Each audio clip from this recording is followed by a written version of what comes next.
ప్రతి క్షణం సమాజం కోసం మీ మిత్ర న్యూస్.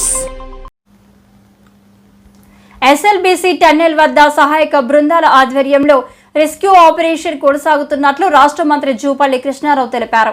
లోపల చిక్కుకున్న 8 మంది ఆచూకీ కోసం ఇటు మిలిటరీతో పాటు సింగరేణి తదితర అన్ని రకాల ఏజెన్సీల అధికారులు పనిచేస్తున్నారని ఆయన తెలిపారు. అదేవిధంగా మిషనరీ ఆపరేషన్ కొనసాగుతుందని, కొన్ని చోట్ల మనుషులు కూడా మట్టిని తీస్తున్నారని ఆయన తెలిపారు. శనివారం ఉన్నతాధికారులతో మంత్రులు ఉత్తమ్ కుమార్ రెడ్డి, జూపల్లి కృష్ణారావు, అచ్చంపేట శాసనసభ్యులు Chikkudu Vamshikrishna, chief secretary Shantikumari, special chief secretary Arvind Kumar తో సమీక్ష సమావేశం నిర్వహించి అనంతరం మీడియాతో మాట్లాడారు.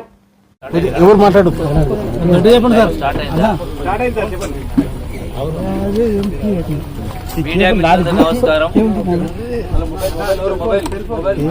ఈ రోజున ఎస్ఎల్బీసీ టన్నెల్ గారికి గౌరవ సహచార మంత్రి ఉత్తమ్ కుమార్ రెడ్డి గారు, నేను, నాతో పాటుగా వంశీకృష్ణ గారు, చీఫ్ సెక్రటరీ గారు, అలాగే అరవింద్ కుమార్ గారు కూడా మళ్ళీ ఒకసారి దీనిపైన ఇక్కడికి వచ్చి సమీక్ష చేసే కార్యక్రమం జరిగింది.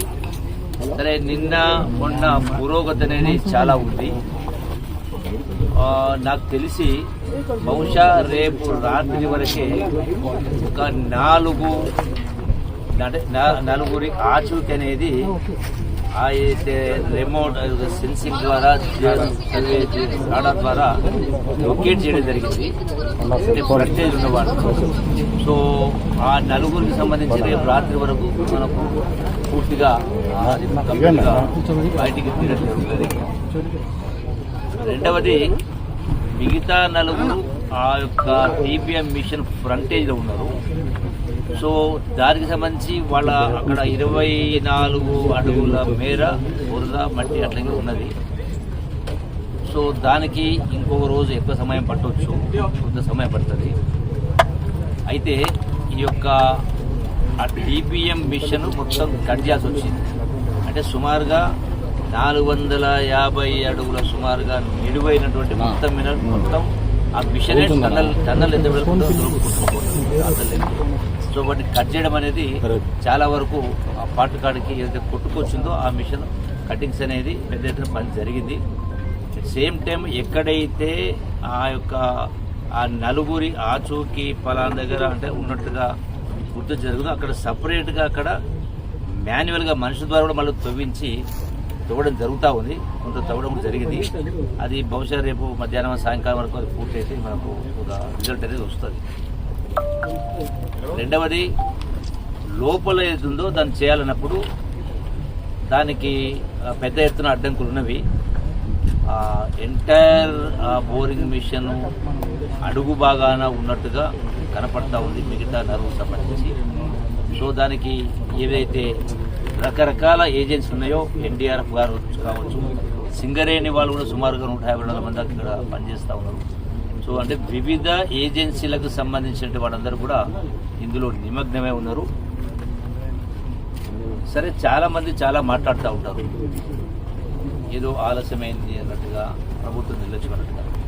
అక్కడ లోపలికి వెళ్తే తెలుస్తుంది. ఎందుకంటే ఇక్కడ పనిచేస్తున్నటువంటి ఏజెన్సీలు కూడా 1 కాదు 2 కాదు, పనిచేస్తున్నటువంటి ఏజెన్సీలు కూడా ఆల్మోస్ట్ 11 మంది ఏజెన్సీలు ఇక్కడ పనిచేస్తూ ఉన్నాయి. సో వాళ్ళందరూ కూడా నిష్ణాతులు. ఎన్డీఆర్ఎఫ్ అంటే అట్లాగే SC south central railway, army, SDRF, irrigation, police, NGRI, geological survey of India, rat miners, JP company, LNT, Navayuga and America Robinson company. అంటే సుమారుగా ఇన్ని ఏజెన్సీలు ఇంతమంది పనిచేస్తారంటే వాళ్ళందరూ కూడా అనుభవం లేనోడు కాదు, ఆలోచన లేనోడు కాదు. అంటే జరిగినటువంటి సంఘటన తీవ్రత కావచ్చు, ఆ లొకేషన్ కావచ్చు, ఆ మిషనరీ అడ్డుపడ కావచ్చు, వృధా కావచ్చు, నీళ్లు కావచ్చు, అంటే ఇంత క్లిష్టమైన కారణంగానే ఆగిపోయింది తప్ప ఎక్కడ కూడా. ఇంతకుముందు కొందరు మిత్రులు కూడా బీజేపీ మాట్లాడడం తెలిసింది. ఎక్కడ కూడా నిర్లక్ష్యం అనేది కానీ పోలీసులు 100% అది